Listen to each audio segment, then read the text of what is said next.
aí, gente, bom dia, tarde, noite. Vamos então para o segundo vídeo de espalhamento, nosso quinto e último módulo do curso de Quântica 2 e o penúltimo vídeo, né? Depois desse vídeo de hoje vai ficar faltando só resolver espalhamento por aproximação de Born e aí a gente encerra o curso de Mecânica Quântica 2. Beleza? Vamos então a resolução de problemas de espalhamento por ondas parciais, pegando alguns daqueles resultados da introdução que a gente viu no último vídeo.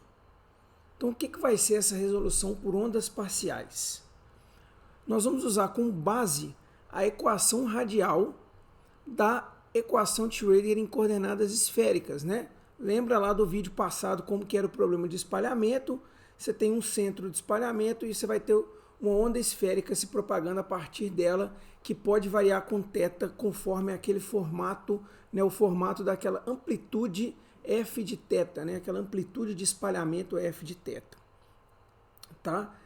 E aí, lembra que essa equação radial que você resolve lá na mecânica quântica, ela é uma equação diferencial. Por que eu estou esclarecendo isso?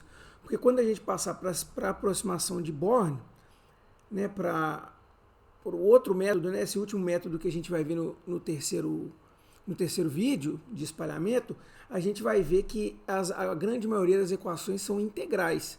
Então aqui em ondas parciais você se concentra numa equação diferencial, que é a equação radial, e lá na aproximação de Born as equações serão integrais. Tá?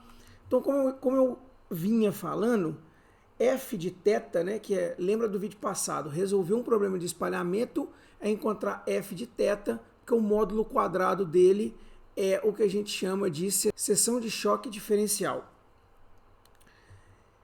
que é um dos parâmetros mais importantes para a gente encontrar resolvendo problemas de espalhamento. Tá?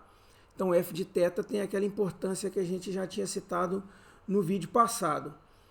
E a equação radial ela vai estar se relacionando com equações de Bessel esféricas, então funções de Bessel esféricas, nós vamos chegar nisso daqui a pouco. E aí, lembra lá do primeiro vídeo, nós queremos encontrar quando R for muito grande, quando R for muito grande, nós queremos ter esse formato aqui para a nossa autofunção da equação de Schrödinger, independente do tempo, um termo incidente e um termo de espalhamento que depende de f de θ. Tá? E aí, como que a gente vai fazer essa resolução? Você vai ver que nós vamos começar com a equação radial, da equação, né, de Schrödinger em coordenadas esféricas. E aí nós vamos usar condições de contorno próprias do problema para fazer a resolução, que é encontrar f de θ, seção de choque diferencial, seção de choque total. O interessante desse problema é que você vai ver ao longo dos nossos exemplos aqui que você nunca joga o V na equação de Schrödinger propriamente dita, na equação radial. Né? Então você vai nós vamos fazer uma resolução aqui que serão as ondas parciais, e a única coisa que você vai precisar de colocar além das ondas parciais, que a gente vai fazer agora, vai ser as condições de contorno específicas do problema. Você não vai ter uma resolução em que você encaixa o V lá na equação de Schrödinger, na equação radial, que vai ser a próxima equação do próximo slide, você vai ver. Então você não vai ter nenhum V que você encaixa lá na equação radial e resolve aquilo lá na força bruta. Não, a gente vai em primeiro lugar, adaptar um formalismo que nós vamos achar o que são essas ondas parciais, você vai ver que elas vão valer para todos os problemas de espalhamento. O que vai diferenciar um do outro? Condições de contorno. Tá? Condições de contorno aqui. Lembrando que esses problemas que a gente vai resolver, todos terão que ser esfericamente simétricos para fazer sentido tudo aquilo que a gente falou na introdução. Né? O centro de espalhamento provocar aquela onda esférica espalhada. Tá? Depois a gente discutir o formalismo, a gente vai discutir qual que é a estratégia de resolução para problemas específicos, tá? Então, um formalismo genérico, depois uma estratégia para problemas específicos. Vamos começar, então, com o formalismo das ondas parciais. Então, no capítulo 4, a gente viu que um potencial esfericamente simétrico, onde V depende apenas de R e não de θ e nem de φ, ele admite soluções desse tipo aqui. Tá? Antes, eu coloquei essa setinha aqui para lembrar a gente que tudo que a gente vai estar fazendo agora para as ondas parciais valem para potenciais esfericamente simétricos. Tá? Ah, mas meu potencial não é esfericamente simétrico, então você não vai usar as ondas parciais. Você vai usar a aproximação de Born ou alguma outra ferramenta para resolver esse problema. Tá? Mas o que a gente lembra do capítulo 4 sobre ondas parciais? Aliás, sobre potenciais esfericamente simétricos. A gente lembra que ele admite soluções do tipo solução da equação radial vezes harmônicos esféricos. Isso é capítulo 4, né? Y, L e M são os harmônicos esféricos. Esse Rzão é tal que você tem Uzinho como R vezes Rzão, em que o Uzinho satisfaz a equação radial, tá? R, ok, ele vem sim da equação radial, ele está associado com a equação radial, mas solução da equação radial, que é essa que está aparecendo aqui, é o Uzinho, beleza? Como é o U que depende de R, o V de R do seu potencial esfericamente simétrico vai estar aqui. E eu repito, você não vai plugar ele aqui e tentar resolver uma equação. Não, nós vamos fazer a análise, você vai ter tudo na sua mão para só jogar a condição de contorno e terminar de resolver o problema. Só isso já vai dar bastante conta, você vai ver. Então olha aqui, repetir a equação radial e aqui a gente estabeleceu 3 regiões do nosso problema. A primeira é a região de espalhamento, onde está o seu potencial, o seu centro de espalhamento e o seu respectivo alcance dele ali, em que você não consegue afirmar que o potencial é zero. Você vai falar que o potencial é diferente de zero, onde está o seu centro de espalhamento e nas regiões vizinhas a ele.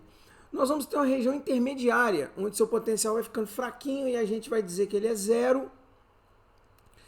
E as nossas soluções envolvendo ondas parciais vão ser interessantes nessa região aqui de V igual a zero. E a gente vai pegar essas soluções, fazer aqui R muito maior do que 1 e ter soluções daquele tipo que a gente propôs no vídeo passado. Beleza? Então, aqui a gente não mexe, a gente não sabe o que é e também nem vai trabalhar com ele. Aqui está centrado toda a nossa resolução. E aqui é um limite em que você usa esse aqui, ó, R, aplica, né? R muito maior do que 1. No que a gente encontrar aqui, e o resultado tem que ser aquela nossa equação do vídeo passado que eu coloquei aqui, ó, essa aqui. Tá? Aqui, ó, KR muito maior do que 1, você tem que chegar aqui. Então a gente resolve para a região intermediária e para KR muito maior, a gente tem que chegar lá, naquela equação. Esse que vai ser o problema, esse que vai ser o nosso método de resolução envolvendo ondas parciais. Tá? Então agora a gente vai começar a analisar a equação radial, já que a equação angular, essa aí, não tem problema, não tem nada para mexer nela. Harmônicos esféricos, ponto final. Tá? Daqui a pouco nós vamos ver que vai ser interessante para nós M igual a zero, porque é um problema que tem simetria azimutal. Lembra que a incidência tem simetria azimutal? Então o problema como um todo tem essa simetria no ângulo φ. Então a gente vai ver que vai ser interessante para a gente, lá nos Y, L e M, vai ser interessante para a gente só o M igual a zero, mas em termos de resolução, em termos desse carinha aqui, ó, você já tem esse cara aqui, ó, bem consolidado, e é aqui que você tem que mexer. Então qual que é o nosso primeira observação? Se o R for muito grande, ou seja, se a gente estiver na chamada zona de radiação, que é muito longe do centro de espalhamento, O termo centrífugo, que é esse aqui, ó, esse termo aqui é chamado de centrífugo, ele tende a zero e você vai ter a seguinte resolução. Antes da gente resolver para isso aqui, vamos fazer o seguinte. Nós vamos ver o que é esse asterisco aqui, ó, que eu coloquei. O que é isso? Esse asterisco quer dizer o seguinte, ó, o potencial coulombiano não consegue ser resolvido por ondas parciais. Por quê? Porque a primeira coisa que a gente vai fazer é o seguinte, ó, se eu tiver em valores muito grandes de R, eu já vou ter aqui, ó, né, na região intermediária a gente já vai falar que o potencial é zero, porque a partícula está passando já relativamente longe do centro de espalhamento, então a gente vai aproximar ele de zero na região intermediária. Se eu tiver em R muito grande, que é aqui na zona de radiação, nós vamos também ignorar esse potencial. E o potencial coulombiano, ele não vai para zero à medida que você aumenta R. Né? Potencial, aliás, bom, tudo bem, ele vai sim, mas ele cai mais devagar do que o termo centrífugo. Tá? O potencial coulombiano ele cai mais devagar que esse termo aqui, e isso impede matematicamente o problema de ser resolvido por ondas parciais. Beleza? Então tá bom. V de R não pode ser o potencial coulombiano, tem que ser algum outro tipo de potencial. Então, na região de radiação, lá na R muito grande, esse carinha vai ir a zero e esse carinha, obviamente, vai ir a zero. Portanto, a equação diferencial que você tem que resolver é essa aqui, de graça. A solução dessa equação, exponenciais crescentes, exponenciais complexas, mais e menos aqui, com o seguinte detalhe. Quando você juntar esse carinha aqui com... Lembra que a gente tem que igualar isso aqui a Rzão vezes Rzinho. Então, você tem que dividir esse aqui por Rzinho e dividir esse por Rzinho. O que vai significar esses dois caras divididos por Rzinho? Esse vai significar uma onda esférica indo embora e esse aqui vai significar uma onda esférica chegando em relação ao centro, né? O termo que está aqui com amplitude C vai significar uma onda indo embora em relação ao seu centro de espalhamento. E esse termo aqui que tem amplitude D, por ele ter um negativo, teria que ser uma onda chegando no centro de espalhamento. Onda chegando no centro de espalhamento não vai ter sentido, esférica não. A onda que chega no centro de espalhamento tem a ver com a sua amplitude de espalhamento, sua amplitude de incidência. Nós estamos olhando a amplitude de espalhamento. Então, onda chegando essa aqui, onda saindo essa aqui. Qual que a gente quer? Aliás, desculpa, onda saindo essa aqui, onda chegando essa aqui. Qual que a gente quer? A gente quer a onda saindo, portanto, fazemos D igual a zero para a gente poder se adequar às nossas condições de contorno do nosso problema. Então, ok. Aí, como eu tinha falado, o zinho é Rzão vezes Rzinho que a gente jogou para cá. Portanto, na zona de radiação, aqui ó, a gente tem justamente a cara que a gente queria. Tá? O que é isso? Isso é uma forma da gente pegar a equação radial e mostrar que para R muito grande, as soluções da equação radial estão, né, para o nosso problema, estão de acordo com o que a gente queria.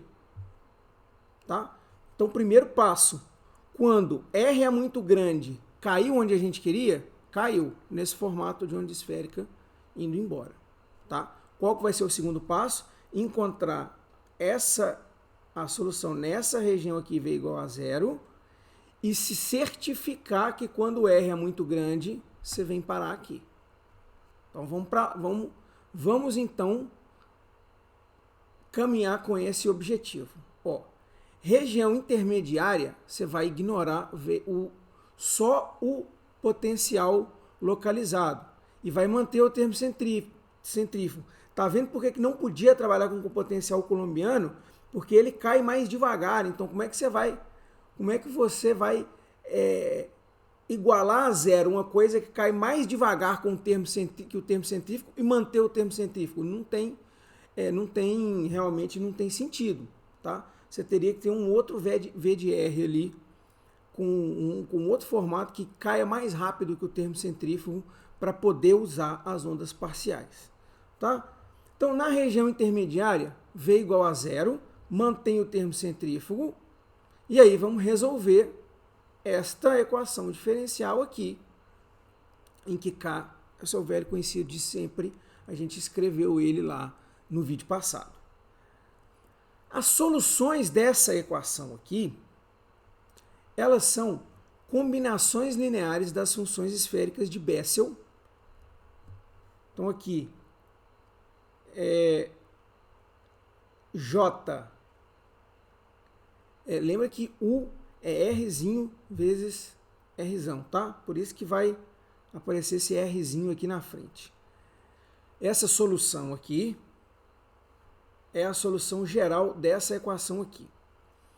Só que vai acontecer o seguinte, a gente precisa ter o caráter matemático de funções que representam ondas saindo lá do centro de espalhamento. E JL de KR é dita função esférica de Bessel, ela não tem essa característica, ela é uma função oscilatória, Essa função aqui, ó, NL de KR, que é dita função de Neumann, piorou. Ela explode em V igual a zero, em R igual a zero. Ela explode em R igual a zero. Então, menos ainda o caráter ali que a gente está procurando. Nenhuma das duas tem esse caráter. Só que é o seguinte, as funções de Hankel,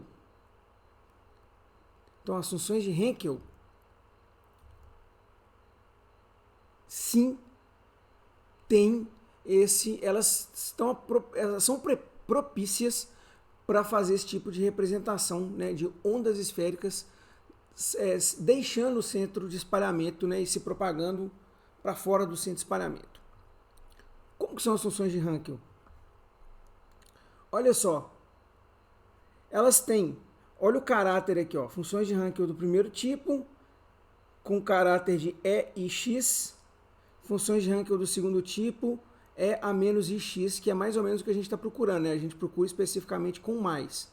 E olha quando o X aqui é muito grande, olha o caráter delas, ó, Ix sobre X, E menos Ix sobre X. Então elas estão muito adequadas para o que a gente quer. O que é uma função de Hankel do primeiro tipo? Ela é J mais IN, função esférica mais I, função de Neumann. O que é a função de Hankel do segundo tipo? Do segundo tipo é J menos IN. Então, aqui deixei de saber como que é em relação a J e N. Mas quando você junta as duas, você tem o caráter que a gente está procurando. Para nós, o nosso Rzão, ele vai ser função de Hankel do primeiro tipo. Ok? Primeiro tipo. Porque é o primeiro tipo que é a onda indo embora. Essa aqui é a onda chegando. Nós vamos deixar para lá o segundo tipo e trabalhar com o primeiro tipo, que é a onda indo embora. Tá? Então, as funções de Hankel do primeiro tipo vão ser as funções que a gente vai trabalhar. Portanto, a hora que a gente junta tudo, o que a gente tem para a nossa autofunção? Aqui, ó, exponencial Kz e Kz, onda chegando, mais, aí aqui a gente vai colocar aqui a expansão, né, de todas as soluções possíveis em LM, aqui a amplitude de cada uma, as funções de Hankel vezes os harmônicos esféricos. Por que isso tudo? A gente ia trabalhar com soluções que eram R vezes harmônicos esféricos. Acabamos de descobrir que nosso R são as funções de Hankel. Portanto, o que mais? Só que a gente tem que fazer a combinação linear de todas essas soluções possíveis, portanto, somatório com amplitude.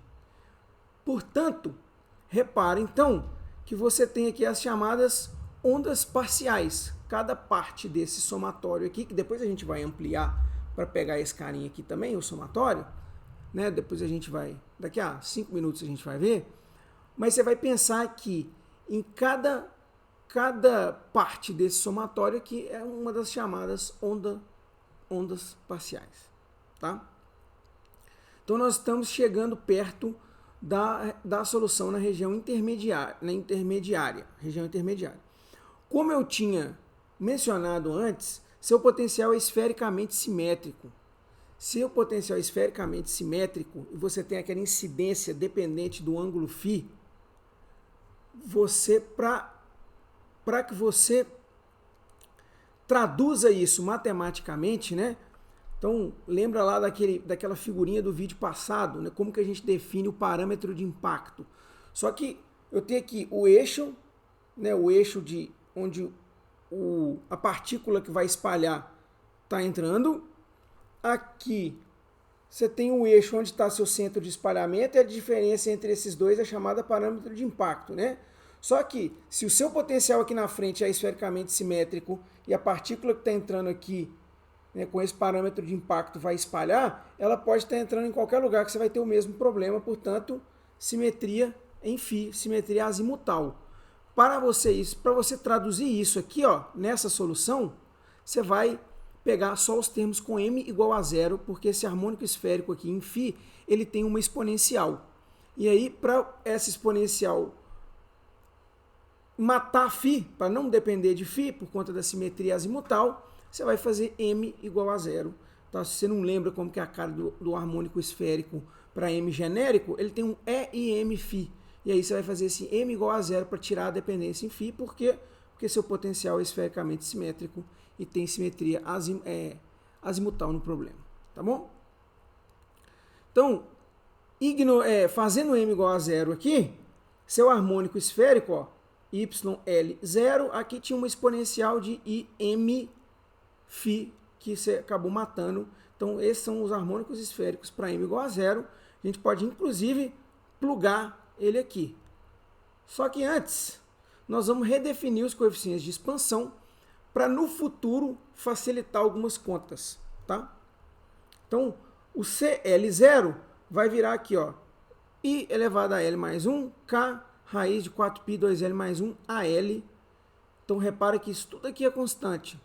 Tá? Eu fiz as constantes dependerem de L, como elas já dependiam aqui, ó, sem problema. Constantes que dependem de L, problema nenhum. Você fazer essa redefinição, você vai entender um pouquinho melhor quando nós dependermos de alguns cálculos no futuro próximo. Esse AL aqui, ó, é a sua amplitude de onda parcial, tá? Então, como que ficou a autofunção para o espalhamento fora da região interior, né? Fora da chamada região interior. Aqui é válido para qualquer lugar fora da região interior e a gente tem que ter aquele detalhe. Quando o R for muito grande, vai transformar naquela função que a gente queria. A gente vai ver daqui a pouco. Mas o que a gente tem por enquanto? Ó, coeficientes redefinidos. K passou para fora. O que mais? O seu harmônico esférico virou o PL. Ele tinha, o PL aqui, ele tinha uma constante que fez parte lá da redefinição. Então, por isso que ela aparece diferente aqui. Então, você está com essa equação aqui por enquanto e isso vale para qualquer ponto fora da região de espalhamento, como eu acabei de mencionar. E o seu AL aqui é chamado de amplitude de amplitude de onda parcial.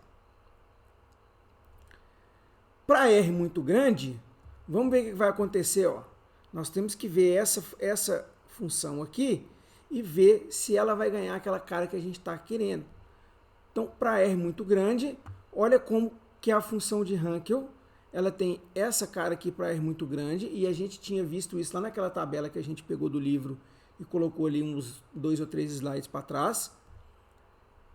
E aí, quando você joga esse carinha aqui, ó, para R muito grande, né? Você vai ter que pegar os polinômios de Legendre aqui e falar, né? Ah, não, ele não depende de R, né? Os polinômios de Legendre aqui não, Legendre não depende de R.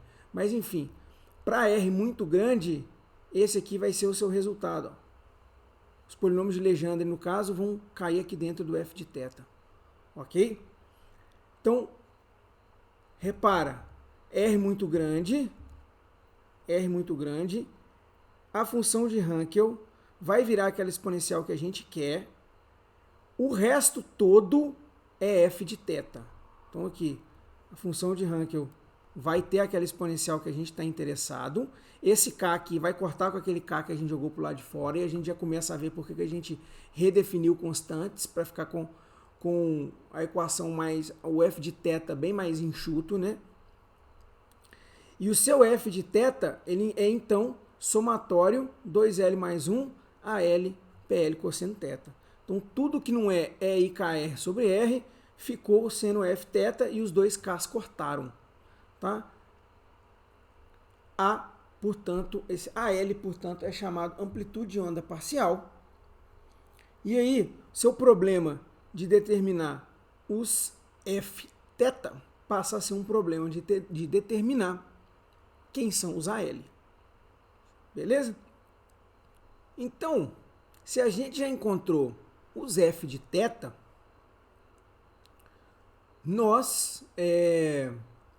se a gente encontrou os f de θ, nós podemos encontrar a seção de choque diferencial. Então, como é que é? Seção de choque diferencial, módulo quadrado de f de θ. Então, módulo quadrado desse trambolho aqui, ó. Então, a gente pega esse somatório aqui com L, um outro somatório com L', e aqui, ó, você tem isso aqui. Belezinha? Aí, o que a gente vai fazer? Nós vamos utilizar da ortogonalidade dos polinômios de Legendre na hora que a gente for determinar a seção de choque total. Seção de choque diferencial não tem para onde correr, não. É isso aqui. Não dá nem para mexer. A seção de choque total, como você vai ter que integrar esse cara em relação a d ômega, você vai usar a ortogonalidade, isso aqui é capítulo 4, ou métodos, né? Ortogonalidade de polinômios de Legendre. Então aqui, ó.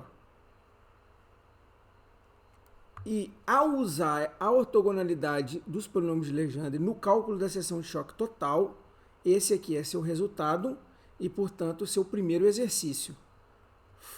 Sossegado, você vai pegar esse carinha aqui, fazer o cálculo de sigma e usar aquela equação que eu acabei de colocar para a ortogonalidade dos polinômios de Legendre, só para você ter aquela sensação que o que você fez lá em métodos não foi à toa. E aí você vai obter essa seção de choque diferencial aqui. E aí vocês vão reparar o seguinte, que hora que a gente falou qual que é o potencial de espalhamento V de R? Hora nenhuma. A gente até o momento tem uma coisa geral aqui. Olha aqui, o seu AL, que é onde está todo o segredo, ele ainda não foi encontrado. Você ainda não sabe quem que é a AL. E você já tem a sua seção de choque diferencial sigma aqui. Portanto, se condições de contorno do seu problema te ajudarem a encontrar a AL, você resolveu o problema de espalhamento. Pronto, acabou. Tá? É isso. Simples, puro e simples. Tá? Então vamos recapitular. Na região V igual a zero, a gente tem as ondas parciais. Quando a gente faz R muito grande nas ondas parciais, a gente chega aqui, que é onde a gente queria chegar. E quando você faz isso lá nas ondas parciais, você determinou quem é o seu f de θ em função das amplitudes de ondas parciais. Então, determinar f de θ é determinar as amplitudes de ondas parciais baseadas em condições de contorno do seu problema. Portanto, você nem vai jogar seu V lá, você não vai resolver a equação radial com o seu V. Você vai simplesmente pegar o que a gente acabou de fazer e utilizar as condições de contorno. Tá? Essa é a estratégia de resolução que a gente vai ver agora. Então, Esse parágrafo aqui fala exatamente o que que eu acabei de falar. Ah, não, ok, nós temos que fazer uma análise da região V diferente de zero. Como que a gente vai fazer essa análise? Nós vamos combinar as condições de contorno do problema com o que a gente acabou de encontrar para a região intermediária, sem resolver necessariamente a equação radial com o V lá. Então, relembrando, né, você vai acabar se concentrando nesta interface aqui, ó. As condições de contorno, na maioria das vezes, elas vão aparecer nessa interface aqui, que é justamente, né, passou daqui, você não tem mais interação. Então, pensa no caso clássico lá, bola de basquete, passou uma bolinha de gude. Então, se essa bolinha de gude passar muito alta em relação à bola de basquete, não tem espalhamento, tá? Obviamente, quanticamente vai funcionar diferente, só que a partir de um certo ponto, mesmo na situação quântica, você não tem espalhamento mais, e aí você fala que o seu potencial que está espalhando é zero. Então o que a gente fez? De novo, resolvemos o problema para essa região.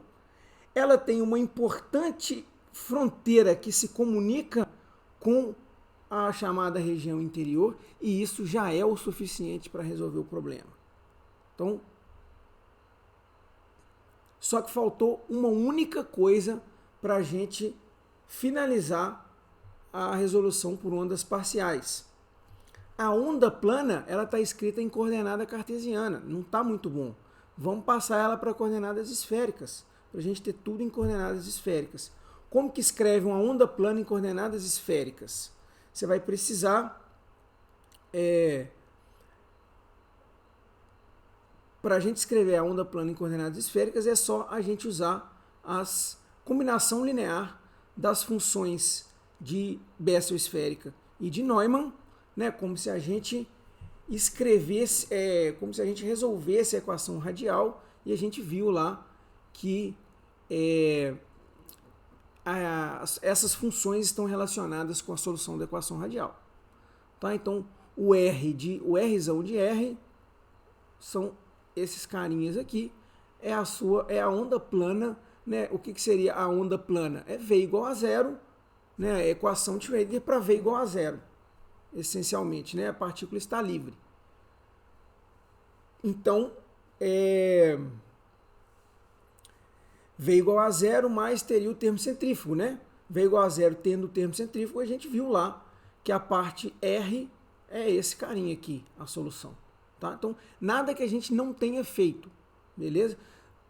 A onda plana é a partícula livre que vai incidir sobre o potencial de espalhamento. Como que escreve partícula livre em coordenada esférica? Assim, ó. Essa aqui é a função de onda em coordenada esférica para partícula livre, certo? Essa expansão aqui é chamada fórmula de Rayleigh, né? E a gente precisa levar em conta, tá? Essa aqui, pelo que está escrito aqui, parece que esse carinha aqui leva em conta o fato de que as funções de Neumann não são permitidas em R igual a zero, mas ela não está levando, né? Ela está aqui ainda, nós não tiramos. Nós vamos tirar aqui. Olha como que ficou aqui para nós. Então, ó, vamos lá. Essa expansão que é chamada fórmula de Rayleigh é essa aqui, ó, desculpa, tá? Isso aqui é uma onda plana em coordenada esférica. Essa aqui é chamada fórmula de Rayleigh, que leva em conta o fato de que não pode ter função de Neumann, porque ela explode em V igual a zero. Em R igual a zero, desculpa. Então, o que você fez? Tirou a função de Neumann, tá? Manteve em M igual a zero por causa da simetria do seu problema. Pronto. J, PL, cosseno θ, que vem do harmônico esférico, com M igual a zero. O J vem daqui, esse aqui foi para o saco, e isso aqui é uma constante que você está escrevendo dessa maneira aqui, ó. Então essa aqui é a sua onda plana, escrita em coordenadas esféricas, chamada de fórmula de Rayleigh. E aí o que você vai fazer? Somar ela no que a gente já tinha para a chamada região exterior, que é simplesmente a região onde V é igual a zero. Tá aí, ó. O J do E que vem lá do EIKZ e a função de Henkel que vem que vai dar para a gente o caráter de onda esférica. Então, nossa solução é essa aqui, as chamadas ondas parciais. Terminou, a solução é essa aqui. O que a gente vai fazer daqui para frente? Ó, primeiro vamos relembrar, né? Esse carinha vem da onda incidente, como eu tinha acabado de falar. Esse carinha faz parte da onda espalhada, esse termo aqui. E agora vamos fazer o caso da esfera compacta. Então, esfera compacta clássica estava no vídeo da aula passada. Vamos fazer a esfera compacta quântica por ondas parciais agora. Como que vai ficar? Primeiro, o que vai ser a esfera compacta quântica? Né? Seria como se fosse o poço de potencial esférico. 0 para R maior do que A, infinito para R menor do que A, menor ou igual a A. Ou seja, você tem uma esfera de raio A no centro das suas coordenadas,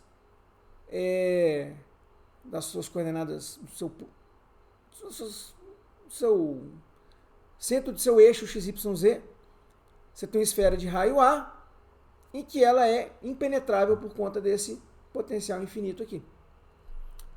Tá? Então, o que é isso? A esfera compacta, só que agora nós estamos analisando ela com equações de espalhamento mecânica quântica. Quais são as condições de contorno que vão ajudar a gente a resolver o nosso problema?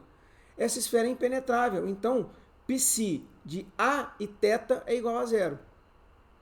Então essa é a sua condição de contorno.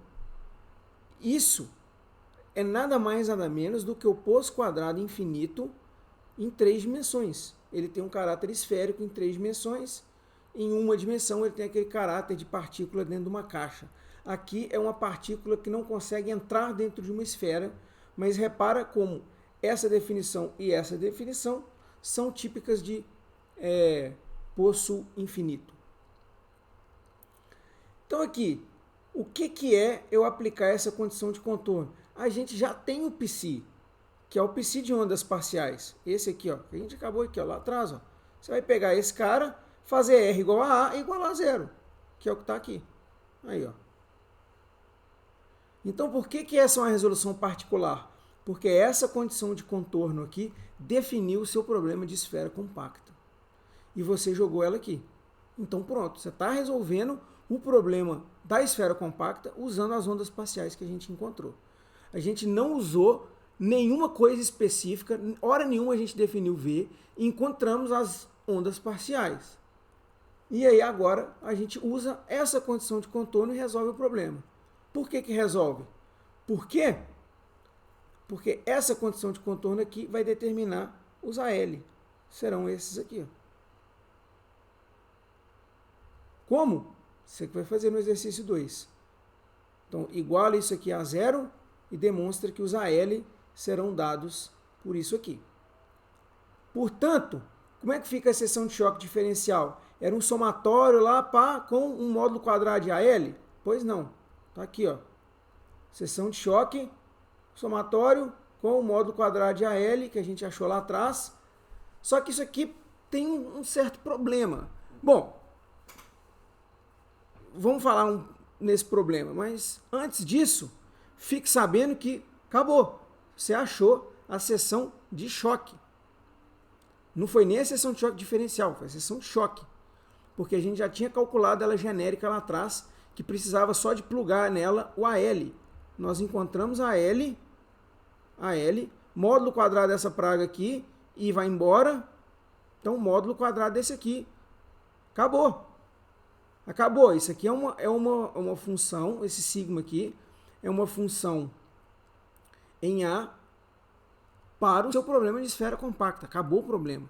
Só que você olha para cá, ele não te diz muita coisa, né? Você olha aqui e fala, porra, mas, cara, que função matemática que é essa aqui? O que esse negócio está me dizendo? Essa aqui é uma resposta exata, mas infelizmente, né? infelizmente, ela não está te falando tantas coisas assim, ou nada, né? Só se você for muito versado em matemática, mesmo para bater o olho aqui e falar assim, não, essa solução aí, ela se comporta desse jeito. Mas para a gente ter a possibilidade de falar, não, peraí, como é que esse cara se comporta? Vamos testar ele na chamada zona de radiação. O que acontece para Ka? Aliás, desculpa. Não é na zona de radiação, não. Nós vamos fazer o seguinte. Nós vamos testar o nosso problema. Nós vamos dizer que é um espalhamento de baixa energia. Para ser de baixa energia, seu K tem que ser pequeno. Lembra que seu K é proporcional à raiz quadrada da energia, né? Então, vamos falar que Ka é muito pequeno, Ka é muito menor do que 1. Como essas funções aqui se comportam para Ka muito menor do que 1, né? Se eu tiver uma energia muito baixa, sua incidência, seu feixe incidiu com energia baixinha, como que vai ser o comportamento disso? Né? Se o seu feixe está incidindo com baixa energia, nós estamos nos aproximando de um problema clássico, é isso que quer dizer. Tá? Nós estamos nos aproximando de um problema clássico. Tudo bem, matematicamente, Ka é muito menor do que 1. O que isso significa? Se Ka é muito menor do que 1, significa que lambda é muito maior do que A. Então, o comprimento de onda é muito maior do que as dimensões do centro de espalhamento. Então, não é que se aproxima de um problema clássico, não, tá? Eu vou me corrigir aqui. Não é que se aproxima de um problema clássico, mas você tem um lambda que é bem maior do que o alcance do centro de espalhamento, tá? O que isso vai significar? Sua onda de matéria, ela vai ter como que ela vai sentir esse potencial de espalhamento, né? Vamos ver então esse caso de baixa energia. Olha só, Ka muito menor do que 1 significa o seguinte, aqui ó, isso aqui, essa fração aqui é o seu AL, né? Então aqui você tem seu AL. Hankel escrito aqui, ó. Só que para Z muito menor do que 1, o comportamento desse cara aqui, ó, é tal que a função de Neumann domina a função esférica de Bessel. Então você aproxima isso de J sobre N. E aí, J sobre N, o que você vai fazer aqui? Você vai escrever. Então você vai lá em métodos, como que escreve J, função esférica de Bessel, como que escreve N, função de Neumann, e você vai trabalhar com as constantes dela, porque o que não for constante, né, o que depender... Aliás, aqui ó, a dependência em Z dessa aqui, a dependência em Z dessa aqui. Então, ó, confere isso aqui lá no seu livro de métodos, ó. Esse aqui é o J, esse aqui é o N, e aí, tá aqui, ó. Então, seu resultado foi esse.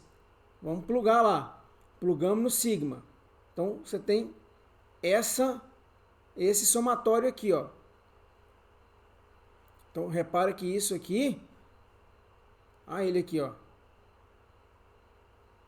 Tá?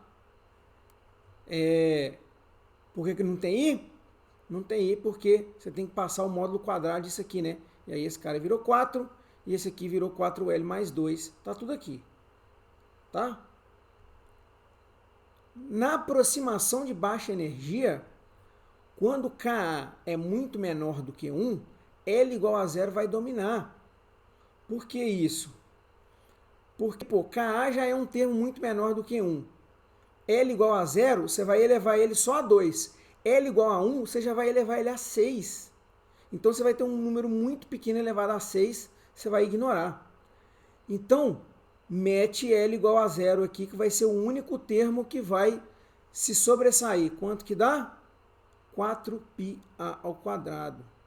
para a gente entender o que a gente obteve, vamos comparar com a esfera compacta clássica. Quanto que dava a esfera compacta clássica? Era πa², porque a área que a esfera que está incidindo, né, a área que a bolinha de gude enxerga a bola de basquete lá no nosso vídeo de introdução é πa², seção transversal. Aqui, a área é a área da esfera. 4πa² é a área da esfera.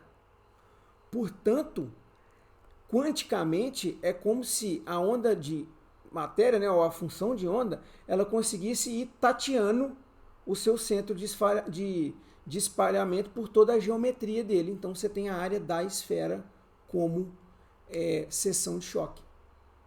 Certo? Então, sua seção de choque é 4 vezes maior do que o caso clássico, pela capacidade, né, que a onda de matéria tem de ir tateando por fora, assim, se você puder interpretar, né? Então, com esse exemplo da esfera compacta, a gente consegue entender qual que é a grande diferença entre o espalhamento clássico e quântico, quando você olha principalmente para a seção de choque diferencial, para a seção de choque total da esfera compacta e compara os dois casos, certo? Mas e quando você tiver um outro tipo de condição de contorno? O que você faz? Bom, coloquei aqui como exemplo o exercício 11.4, que é o potencial delta esférico. E aí? Você já sabe como faz, como que você trabalha com a função delta, né? A função delta, na verdade, ela é descontínua, ela vai ser descontínua em R, e você vai ter uma equação para trabalhar essa descontinuidade da primeira derivada, né? Desculpa, a função ela é contínua em R, mas a primeira derivada é descontínua. Então você vai ter uma função, uma equação para trabalhar essa descontinuidade, ela vai ser a sua condição de contorno, e você vai fazer ela como exercício 2. Tá? Lá no livro do Griffiths, além disso, ele tem uma seção 11.3 falando sobre mudança de fase quando uma determinada onda incidente, uma onda plana incidente bate em uma parede, né? O seu centro de espalhamento o potencial dele não é esfericamente simétrico, ele é uma parede. Tá? E aí as respectivas alterações que você tem que fazer na sua equação, na sua autofunção de espalhamento. Tá? Então, essa seção 11.3, eu não vou passar por ela com detalhes aqui nos nossos vídeos, não. Ela fica como mais um exemplo, se podemos dizer assim, da aplicação de ondas parciais para problemas de espalhamento. Você vai ter um problema de espalhamento para uma parede, né, uma onda vem por uma determinada direção e vai encontrar com a parede aqui em x igual a 0, você tem um potencial infinito, ela vai bater e voltar, e aí ela vai poder experimentar mudança de fase nesse processo, tá? É só mais uma das aplicações de ondas parciais, fica como um exercício, a leitura dela fica como um exemplo, mais um exemplo de ondas parciais, tá bom? Por hoje, em relação a ondas parciais, por hoje é só, né? O vídeo terminou, a matéria de ondas parciais fica por aqui. O último vídeo, tanto do espalhamento, né, do módulo de espalhamento, quanto do nosso semestre, vai ser o último, né? Infelizmente, eu vasculhei lá no Cuvis para ver se eu achava alguma coisinha de espalhamento, ou até mesmo de teoria de perturbação dependente do tempo, acabou que não tinha. Então, o nosso próximo vídeo falando sobre aproximação de Born, né, aproximação de Born para resolver problemas de espalhamento, vai ser o nosso último vídeo do semestre, beleza? Então, fica assim, mais uma vez, falta só mais um, até lá.